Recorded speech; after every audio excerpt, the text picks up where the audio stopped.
Hi, I'm Michelle, and welcome to Fabrication's Plover Pouch Sew Along. This is the pattern we're going to be sewing. This is the Plover Pouch by Noodlehead.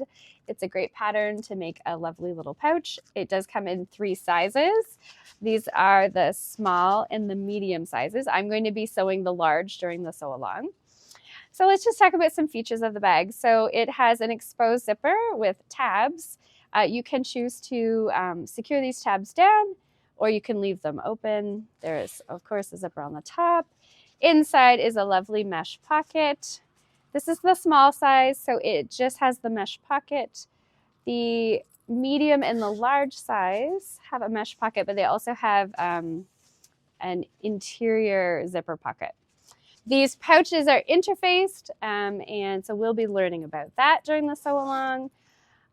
It's got a lovely little design. There is a curved gusset on the outside, and so you can have some fun doing some different accent fabrics, or you can do it all in one color. So yeah, that's the sew along. Okay, so here are the materials you're going to need to complete your Plover pouch.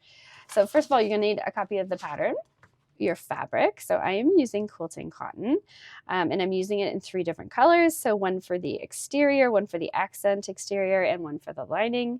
Fusible medium weight interfacing. Fusible fleece interfacing. This is Pellon 987. This can be SF 101, or it can be Presto interfacing.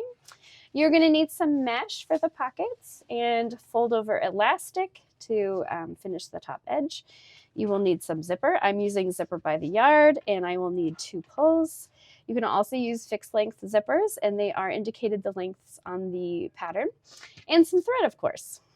Okay, so here's some tools that you'll need to complete your Plover pouch. First of all, you're going to need a needle. Because I'm using quilting cotton, I'm going to use a universal 90/14. I'm going to need a zipper foot from my sewing machine.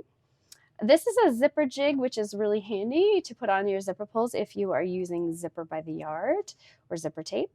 I'm using a rotary cutter to cut out my pattern pieces, but you could also use scissors. I'm using clips to hold my pieces together. I find with bag making, clips work a lot nicer than pins. I have a pair of craft scissors to cut my zipper, and then I have a pair of pinking shears. They are really handy to trim your seam allowances, which you do have to do in a couple of steps. So those are the tools you'll need to complete your pouch.